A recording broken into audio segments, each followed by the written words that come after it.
Hello, I'm doing a book review, and the book I want to review is The Sandman, The Dream Hunters by Neil Gaiman. Now, this was published in 1999, and this is a tie-in novel to Neil Gaiman's comic book series, The Sandman, which was published by DC and Vertigo Comics. But this is not a comic book or a graphic novel, this is an actual prose novel, or technically novella given its length. However, there are some illustrations here, and the illustrations are absolutely beautiful. They're done by an artist, he's a Japanese artist, and I'm probably going to butcher his name, so I'm just going to have his name come up as text on the video. But the artwork that accompanies the story is so well done. Now, the Sandman comics officially ended with the 10th volume, which was called The Wake. However, this has taken place years and years before the main events of the series,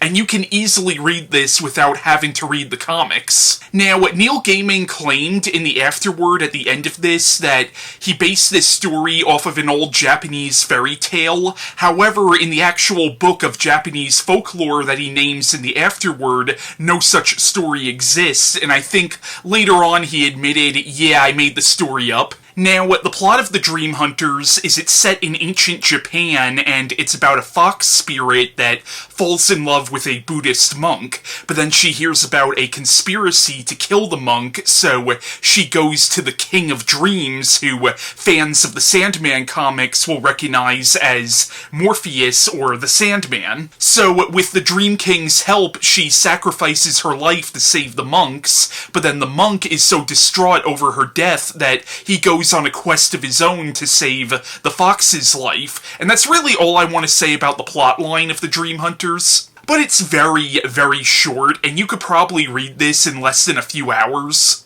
And it's actually a beautiful love story, which might seem weird given that it's a love story between a human monk and a fox, but to be fair, it's a fox spirit, and she can take on human form, and also it's a fairy tale.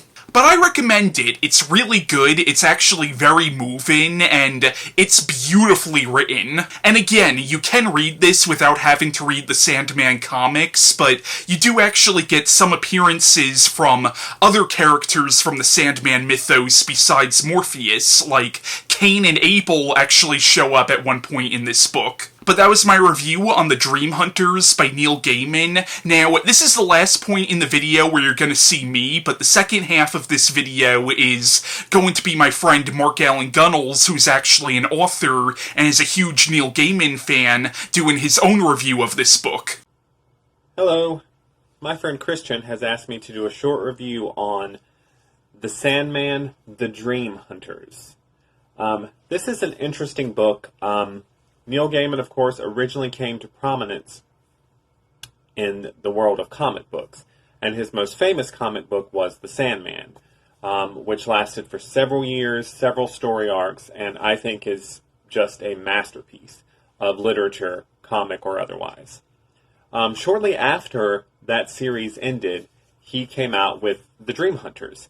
It itself is not a comic. It is a prose story, basically a novella, that does have some beautiful illustrations inside, but it is a prose story.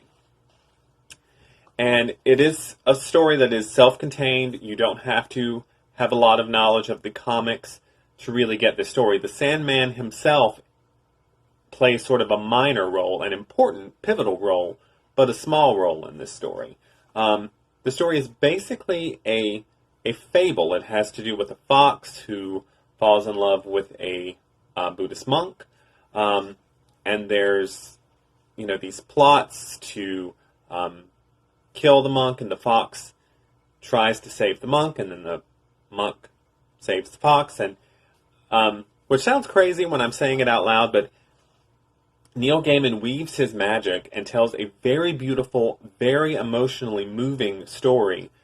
His language is almost lyrical here. It does read like an old-time fable, but it's a beautiful story. I can't stress that enough. I mean, it really does get to you. I mean, it makes you feel the things that he wants you to feel in the story. And I was so excited when this came out because I had been a huge fan of the Sandman and was so happy to have another story sort of in that universe. And he really delivered a fantastic story here. So even if you don't know the Sandman comics, I highly recommend you check out Dream Hunters.